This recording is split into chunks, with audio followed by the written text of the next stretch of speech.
दोस्तों नमस्कार, ये है मार्गदर्शन फॉर सिविल सर्विसेज। मैं अनुराग चौधरी।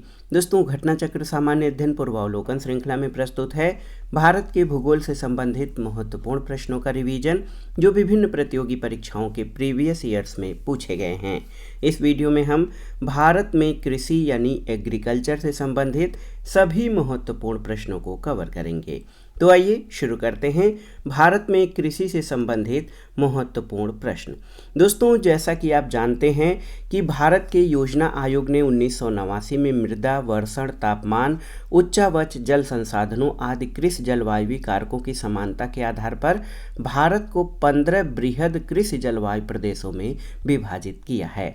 और इसी तरह राष्ट्रीय कृषि आयोग ने 1971 में देश को 127 कृषि जलवायु प्रदेशों में विभाजित किया था।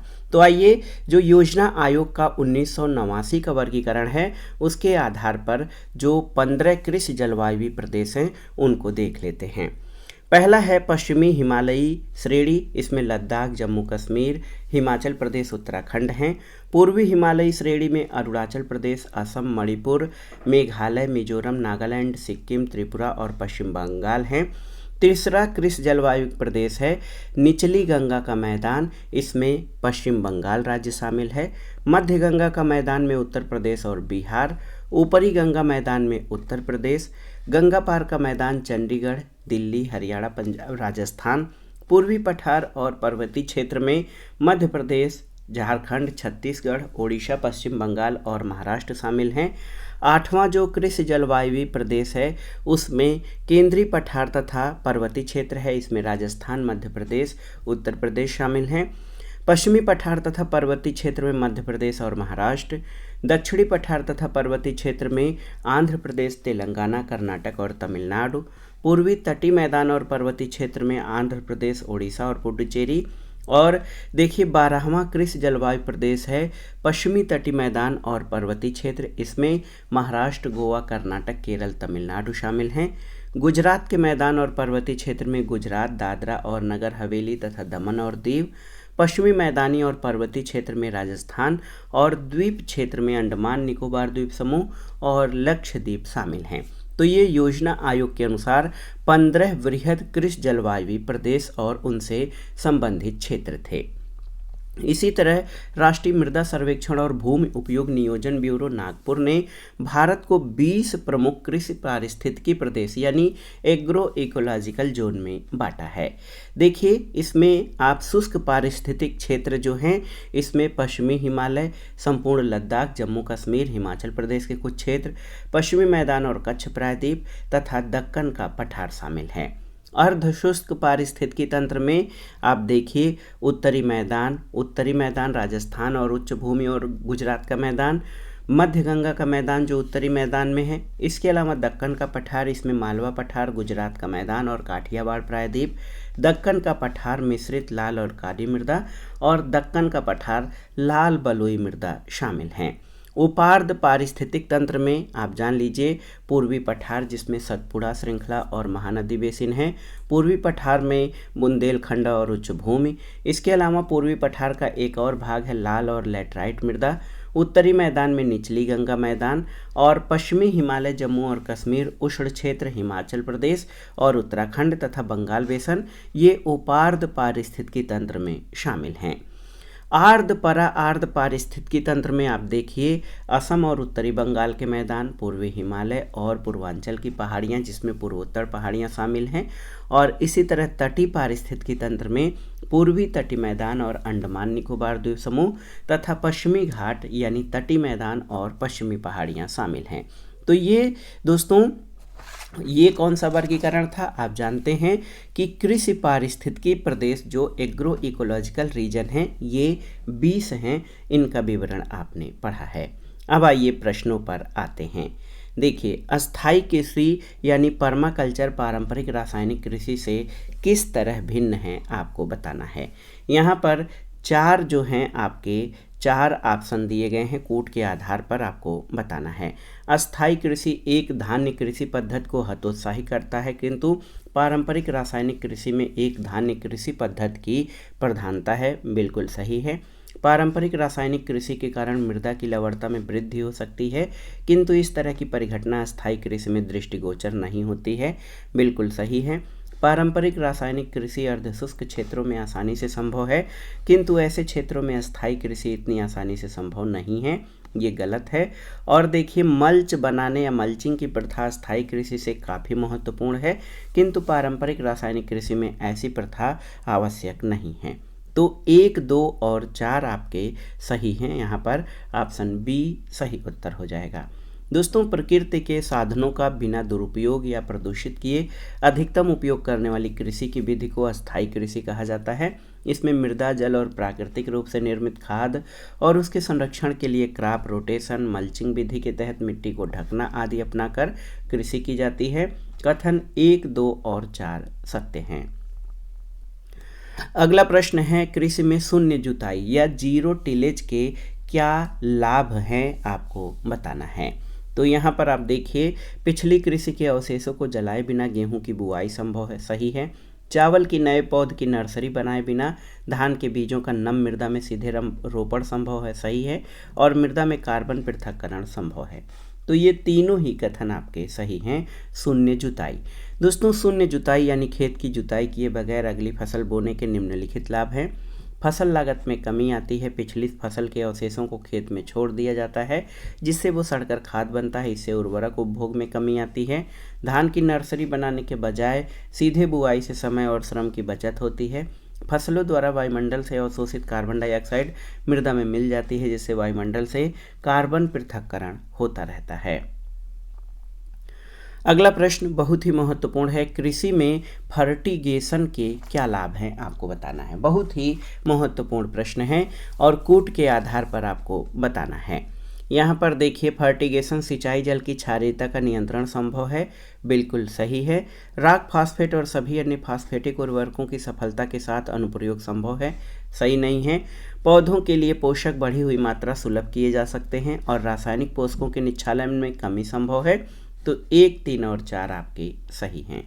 दोस्तों, फर्टिगेशन ये जल में उर्वरक को घोलकर सिंचाई किया जाता है। इस विधि से जल में आवश्यकता अनुसार रसायन मिलाकर उसकी क्षारीयता का नियंत्रण किया जा सकता है। घुले उर्वरक से सिंचाई द्वारा पौधों में पोषकों की लगभग दुगनी मात्रा अवशोषित होती है। इससे रासायनिक पोषणों के निच्छालन में कमी आती है। और फर्टिगेशन विधि द्वारा मुख्यतः नाइट्रोजनी, पोटास आदि जल में घुलनशील उर्वरकों का प्रयोग किया जाता है। रॉक फास्फेट या फास्फोरस के कई उर्वरक जो जल में घुलनशील नहीं हैं, इस विधि द्वारा प्रयोग के उपयुक्त नहीं हैं। अगला प्रश्न है, भारत के संदर्भ में निम्नलिखित में से किन पद्धतियों को पारितंत्र अनुकूली कृषि माना जाता है, कूट के आधार पर बताना है।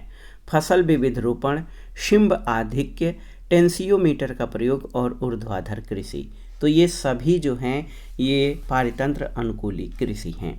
दोस्तों, भारत में पारितंत्र अनुकूल कृषि में ये सभी विधियों को अपनाया जा रहा है। इनमें शिंब आधिक्य यानी दलहनी फसलों की अधिकता से प्राकृतिक रूप से मृदा की उर्वरा शक्ति बढ़ती है। टेंसियोमीटर फसल सिंचाई की ज़रूरत को बताता है, जिससे नियंत्रित सिंचाई से उत्पादकता भी बढ़ती है और जल की भी बचत होती है। अगला प्रश्न एक बहुत ही महत्वपूर्ण पुस्तक है, भारतीय कृषि का इतिहास यानी history of agriculture, Indian agriculture. ये पुस्तक MS रंधावा द्वारा लिखी गई है। इनका पूरा नाम मोहिंदर सिंह रंधावा है। इन्होंने हरित क्रांति के विकास में महत्वपूर्ण भूमिका निभाई है। अगला प्रश्न है, निम्नलिखित कथनों को पढ़िए। 3 कथन दिए गए हैं, इनके आधार पर आपको बताना है कि कौन से जो है कथन सही हैं। पहला कथन है आपका, देखिए, भारत को 20 कृषि जलवायु प्रदेशों में बांटा गया है, बिल्कुल सही है। भारत को 15 कृषि पारिस्थितिकी प्रदेशों में बांटा गया है। आप देखिए, नहीं, यहाँ पर जो है भारत को 20 कृषि जलवायु प्रदेशों में बांटा गया है, ये आपका सही नहीं है, क्योंकि 15 कृषि जलवायु प्रदेशों में बांटा गया है। भारत को 15 कृषि पारिस्थितिकी क्षेत्र में, ये भी गलत है, क्योंकि 20 कृषि पारिस्थितिकी क्षेत्र में। और तीसरा है, पश्चिमी हिमालय शीत शुष्क पारिस्थितिकी प्रदेश का कवरेज क्षेत्र पश्चिमी हिमालय क्षेत्र के कवरेज क्षेत्र से ज़्यादा है, तो ये भी गलत है। 1, 2, 3 तीनों ही गलत हैं। कैसे? तो भारत की योजना आयोग ने भारत को 15 कृषि जलवायु प्रदेशों में बांटा है, न कि 15। दोस्तों न कि 20। राष्ट्रीय मृदा सर्वेक्षण और भूमि उपयोग नियोजन ब्यूरो नागपुर ने भारत को 20 कृषि पारिस्थितिकी क्षेत्रों में बांटा है और पश्चिमी हिमालय प्रदेश का विस्तार लद्दाख, जम्मू कश्मीर, हिमाचल प्रदेश और उत्तराखंड में है, जबकि पश्चिमी हिमालय शीत शुष्क पारिस्थितिकी क्षेत्र का आच्छादन लद्दाख के संपूर्ण क्षेत्र और जम्मू कश्मीर तथा हिमाचल प्रदेश के कुछ क्षेत्रों में है। तो ये कथन 3 भी आपका गलत है। अगला प्रश्न बार बार परीक्षाओं में पूछा गया है, इस समय नहीं पूछा जा रहा है, लेकिन आपको याद रखना होगा। देश में एग्रो इकोलॉजिकल जोन यानी कृषि पारिस्थितिकी क्षेत्र कितने हैं? तो 20। दोस्तों भारत को 20 कृषि पारिस्थितिक क्षेत्रों में और 60 कृषि पारिस्थितिक उप क्षेत्रों में विभाजित किया गया है और इसके वर्गीकरण का आधार मिट्टी, जलवायु, प्राकृतिक भौगोलिक परिस्थितियां आदि हैं। अगला प्रश्न है, भारत में एग्रो इकोलॉजिकल जोन्स कृषि पारिस्थितिक क्षेत्रों की कुल संख्या कितनी है? आपको बताना है। तो भारत में कुल 20 कृषि पारिस्थितिक क्षेत्र हैं, याद रखिएगा। अगले प्रश्न पर आते हैं, बहुत ही महत्वपूर्ण प्रश्न है दोस्तों। पी सेनगुप्ता और जी सदाशिव 1968 ने भारत को कितने लघु कृषि प्रदेशों में बांटा था? आपको बताना है। तो ये है 60 लघु कृषि प्रदेश। दोस्तों 1968 में डॉक्टर मिस पी सेनगुप्ता और रशियन भूगोलवेत्ता डॉक्टर गलीना सदाशिव के अध्ययन पर आधारित एक प्रबंध प्रकाशित किया गया, जिसमें भारत को 60 लघु कृषि क्षेत्रों में बांटा गया है। अगला प्रश्न कथन और कारण से संबंधित है। कथन है कि भारत की शुष्क पेटी की अर्थव्यवस्था प्रधानतः कृषि आधारित है। बिल्कुल सही। और कारण है कि इसमें द्वितीय हरित क्रांति के लिए बहुत क्षमता है। तो दोस्तों ए और आर दोनों सही हैं, लेकिन आर ए की सही व्याख्या नहीं करता है। भारत के शुष्क क्षेत्र में सिंचाई आदि की व्यवस्था उपलब्ध कराकर इन क्षेत्रों में हरित क्रांति लाई जा सकती है। कृषि यहाँ की अर्थव्यवस्था का मूल है, परंतु वह निर्वाह प्रकृति की है। कथन ए तथा कारण दोनों सही हैं, लेकिन कारण कथन की सही व्याख्या नहीं करता है। अगला प्रश्न बहुत ही महत्वपूर्ण है। भारत की खाद्य और पोषण सुरक्षा के संदर्भ में निम्नलिखित फसलों की बीज प्रतिस्थापन दरों को बढ़ाने से भविष्य के खाद्य उत्पादन लक्ष्यों को प्राप्त करने में मदद मिलती है, किंतु इसके अपेक्षाकृत बड़े विस्तृत कार्यान्वयन में क्या बाध्यताएं हैं? देखिए, कोई भी राष्ट्रीय बीज नीति नहीं बनी है। निजी क्षेत्र की बीज कंपनियों की उद्यान कृषि फसलों की रोपण सामग्री और सब्जियों की गुणवत्ता वाले बीजों की पूर्ति में कोई सहभागिता नहीं है। और तीसरा है, निम्न मूल्य और उच्च परिमाण वाली फसलों के मामले में गुणवत्ता वाले बीजों के बारे में मांग पूर्ति अंतराल है। तो यहाँ पर देखिए, कथन 3 जो है इसकी बाध्यता है, यही सही है, केवल 3। राष्ट्रीय बीज नीति 2002 अस्तित्व में है, तो कथन 1 गलत हो गया। ऐसा नहीं है कि निजी क्षेत्र की बीज कंपनियों की गुणवत्ता वाले बीजों की पूर्ति में कोई सहभागिता नहीं है, लेकिन निजी क्षेत्र की कंपनियां सामान्यतः निम्न परिमाण और उच्च मूल्य वाले बीजों के उत्पादन में संलग्न हैं, जिससे कुछ चुने हुए कृषकों की आवश्यकताएं ही पूरी हो पाती हैं। गुणवत्ता वाले बीजों के संबंध में मांग पूर्ति अंतराल है, इसलिए कथन 3 आपका सही है। अगला प्रश्न बहुत ही महत्वपूर्ण है, तथ्यात्मक प्रश्न है। आपसे पूछा गया है कि देश में प्रथम कृषि विश्वविद्यालय की स्थापना किस वर्ष की गई थी? तो सही उत्तर 1960 में। दोस्तों देश में प्रथम कृषि विश्वविद्यालय की स्थापना 1960 में भारत के प्रथम प्रधानमंत्री जवाहरलाल नेहरू द्वारा 17 नवंबर 1960 को उत्तर प्रदेश कृषि विश्वविद्यालय के रूप में उद्घाटन पंतनगर उत्तराखंड में तत्कालीन उत्तर प्रदेश में किया गया था। बाद में इसका नाम गोविंद बल्लभ पंत कृषि और प्रौद्योगिकी विश्वविद्यालय कर दिया गया था। अगला प्रश्न है, देश का पहला कृषि विश्वविद्यालय कौन सा है? आपको बताना है। तो सही उत्तर है गोविंद बल्लभ पंत कृषि विश्वविद्यालय पंतनगर। भारत में प्रथम कृषि विश्वविद्यालय की स्थापना कब हुई थी? तो याद रखिएगा 1960 में। अगला प्रश्न है, यदि खाद्यान्नों का सुरक्षित संग्रह सुनिश्चित करना है तो कटाई के समय उनका आर्द्रता अंश कितने प्रतिशत से अधिक नहीं होना चाहिए? तो याद रखिएगा, बहुत ही महत्वपूर्ण है, 14%। खाद्य और कृषि संगठन के मानकों के अनुसार खाद्यान्नों के सुरक्षित भंडारण के समय लगभग 14% तक ही सापेक्षिक आर्द्रता होनी चाहिए। अगला प्रश्न है, भारत में भूमि उपयोग वर्गीकरण का सन्निकट निरूपण निम्नलिखित में से कौन सा है? तो सही उत्तर है नेट बुआई क्षेत्र 47%, वन 23% और अन्य क्षेत्र 30%। यहाँ पर आप देख सकते हैं 18-19 के कृषि मंत्रालय के नवीनतम आंकड़ों के अनुसार शुद्ध बुआई क्षेत्र 45.28%, वन क्षेत्र 23.40 और अन्य क्षेत्र 31.32% है। तो ये जो है निकटतम है। अगला प्रश्न है दोस्तों, कृषि में युग्म पैदावार का आशय क्या उगाने से है? तो उत्तर है विभिन्न मौसमों पर 2 फसल। कृषि में डबल क्रॉपिंग का आशय है एक फसल वर्ष के अंतर्गत एक भूमि पर 2 या 2 से अधिक फसल उगाना है। जैसे चावल और मक्का की मुख्य फसलों से पहले बसंत जौ, शीतकालीन गेहूं या आलू की फसल लगाकर अनाज की एक अतिरिक्त फसल का उत्पादन करना है, और इस रूप में विकल्प ए आपका सही है। अगला प्रश्न है, कौन सी मिश्रित खेती की प्रमुख विशेषता है? तो आप जानते हैं मिश्रित खेती में पशुपालन और शस्य उत्पादन एक साथ करना शामिल है। अगला प्रश्न है, मिश्रित खेती में क्या शामिल है? तो याद रखिएगा मिश्रित खेती के अंतर्गत आप जान लीजिए कई तरह की फसलें उगाना और पशुपालन भी करना, ये मिश्रित खेती है। अगला प्रश्न है दोस्तों, समानांतर फसल का उदाहरण कौन सा है? आपको बताना है। तो सही उत्तर समानांतर फसल में गेहूं और सरसों शामिल हैं। आप जान लीजिए 2 भिन्न विकास प्रकृति वाली फसलें शामिल होती हैं समानांतर फसल में। इनके बीच शून्य प्रतियोगिता होती है और दोनों फसलों द्वारा उनकी क्षमता के अनुसार उच्च उत्पादकता प्राप्त होती है। आप जान लीजिए गेहूं और सरसों समानांतर फसलों के उदाहरण हैं। अगला प्रश्न है, निम्न राज्यों को छोड़कर सभी में कृषि भूमि का प्रतिशत काफ़ी अधिक है। किसको छोड़कर? देखिए पंजाब, हरियाणा, उत्तर प्रदेश और सिक्किम।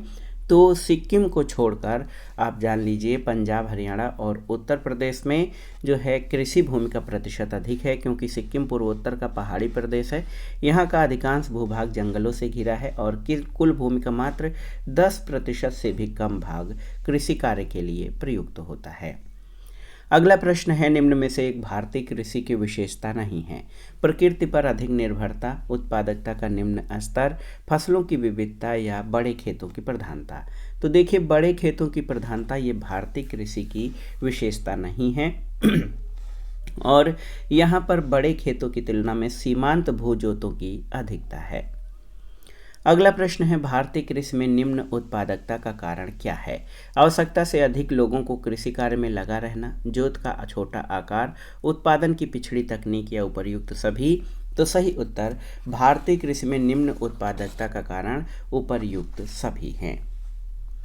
अगला प्रश्न है दोस्तों, कथन और कारण से संबंधित है। आप देख सकते हैं कथन है कि पारंपरिक खेती के आधुनिक वैज्ञानिक खेती में रूपांतरण में हरित क्रांति तकनीक की महत्वपूर्ण भूमिका रही है।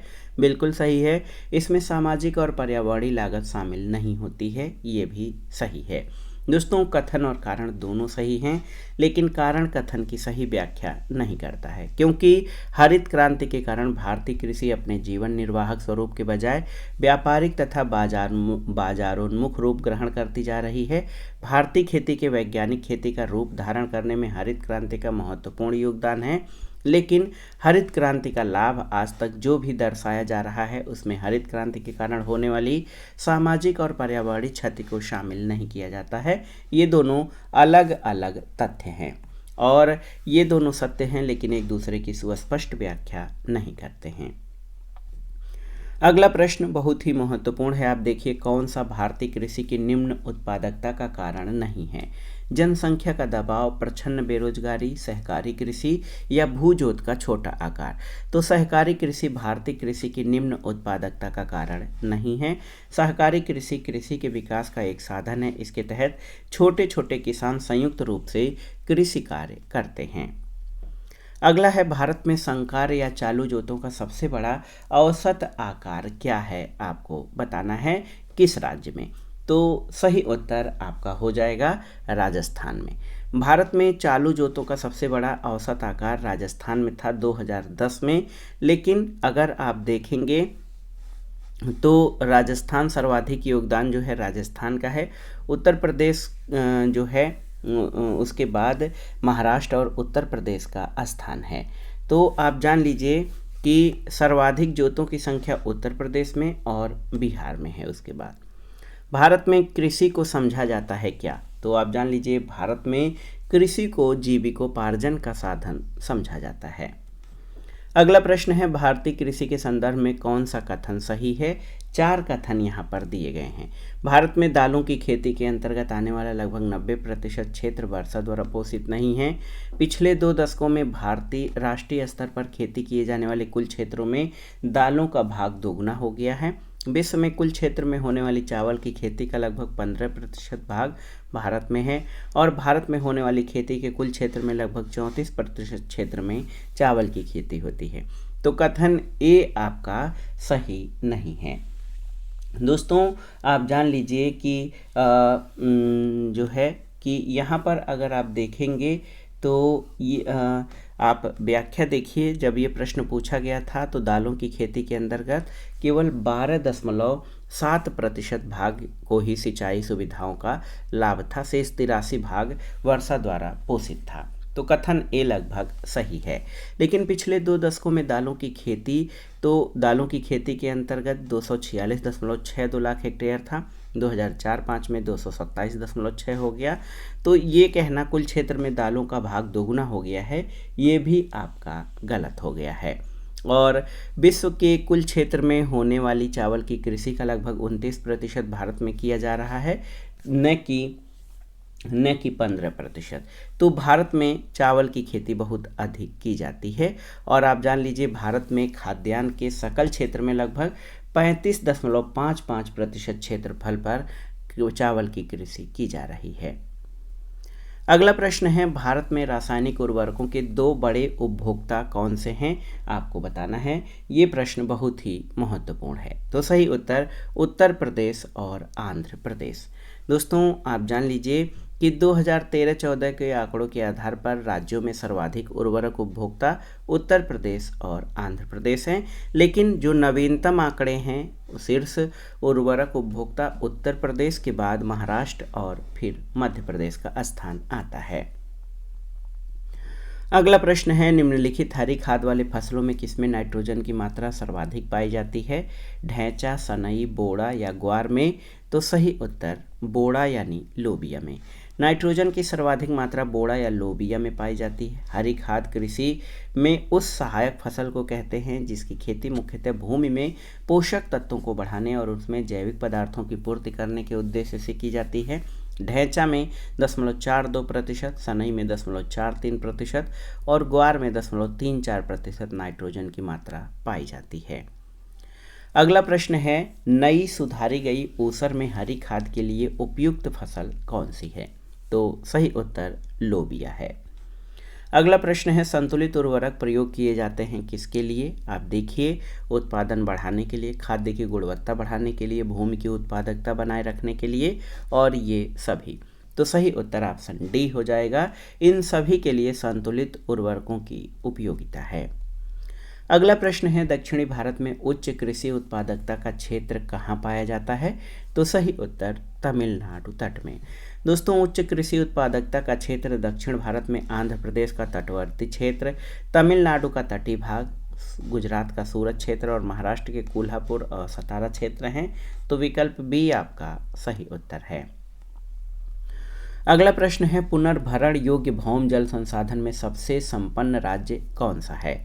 तो सही उत्तर है उत्तर प्रदेश। यहाँ पर आप देख सकते हैं उत्तर प्रदेश अगर देखा जाए तो 2022 तक की स्थिति के अनुसार उत्तर प्रदेश में वार्षिक पुनर्भरण योग्य भौम जल संसाधन इसमें पहले स्थान पर है। अगला प्रश्न है निम्नलिखित राज्यों में कौन भारत में ठेकेदारी कृषि को लागू करने में अग्रणी है या संविदा कृषि को। तो सही उत्तर पंजाब। भारत में ठेकेदारी कृषि को लागू करने में पंजाब राज्य अग्रणी है। अगला प्रश्न है हरित खेती में क्या चीज़ें शामिल होती हैं। तो याद रखिएगा समेकित कीट प्रबंधन, समेकित पोषक पदार्थ आपूर्ति और समेकित प्राकृतिक संसाधन प्रबंधन ये हरित खेती में शामिल हैं।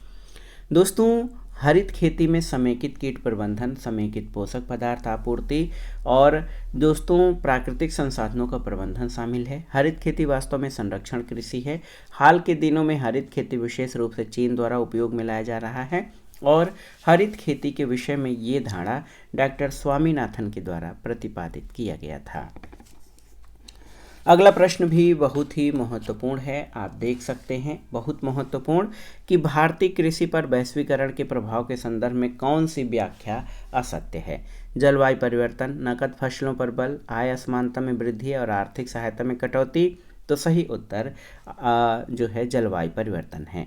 भारत में वैश्वीकरण की शुरुआत नरसिम्हा राव द्वारा 1991 में की गई। तब से लेकर आज तक भारतीय कृषि पर वैश्वीकरण का अधिक प्रभाव पड़ा है, जिसमें अंतर्राष्ट्रीय बाजारों तक भारतीय किसानों के उत्पादों की पहुंच हुई है और नकदी फसलों पर अधिक बल दिया गया है। आय असमानता में वृद्धि, आर्थिक सहायता में कटौती शामिल है।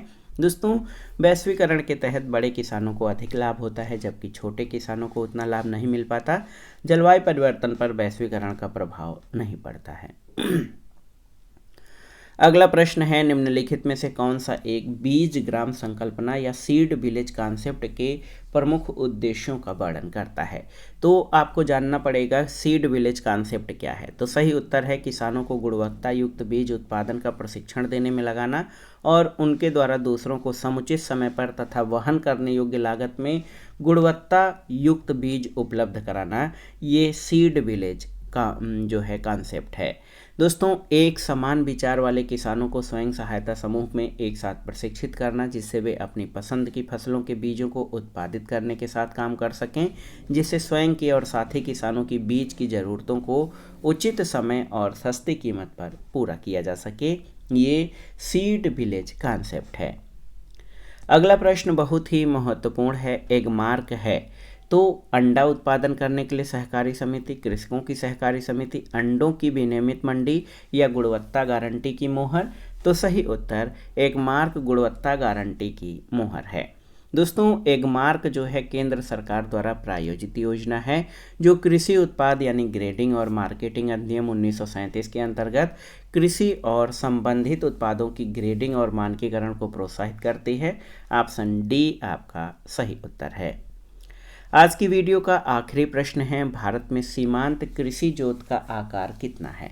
तो सही उत्तर 1 हेक्टेयर से भी कम। दोस्तों, आप जान लीजिए कि भारत में जो सीमांत कृषि जोत का आकार है वो 1 हेक्टेयर से भी कम है। और आप यहाँ देख सकते हैं कृषि गणना 2015-16 के अनुसार परिचालन जोतों की संख्या और क्षेत्र में सीमांत कृषि भूमि जोत 1 हेक्टेयर से कम, छोटी जोत 1 से 2 हेक्टेयर, अर्ध मध्यम जोत 2 से 4 हेक्टेयर, मध्यम जोत 4 से 10 हेक्टेयर और बड़ी जोत का मान 10 हेक्टेयर से अधिक है।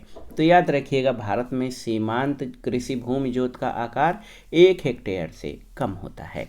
तो दोस्तों, ये था आज का वीडियो। घटना चक्र सामान्य अध्ययन पूर्वावलोकन श्रृंखला में भारत के भूगोल के अंतर्गत कृषि से संबंधित महत्वपूर्ण तथ्यों और प्रश्नों का रिवीजन, जो आपके आगामी परीक्षाओं के लिए बहुत ही उपयोगी है। आप इन प्रश्नों को तैयार कर लीजिएगा। दोस्तों, वीडियो आपको कैसा लगा हमें कमेंट बॉक्स में ज़रूर बताइएगा। वीडियो को लाइक करें, शेयर करें और इस चैनल मार्गदर्शन फॉर सिविल सर्विसेज को सब्सक्राइब करें। वीडियो देखने के लिए धन्यवाद दोस्तों। नमस्कार।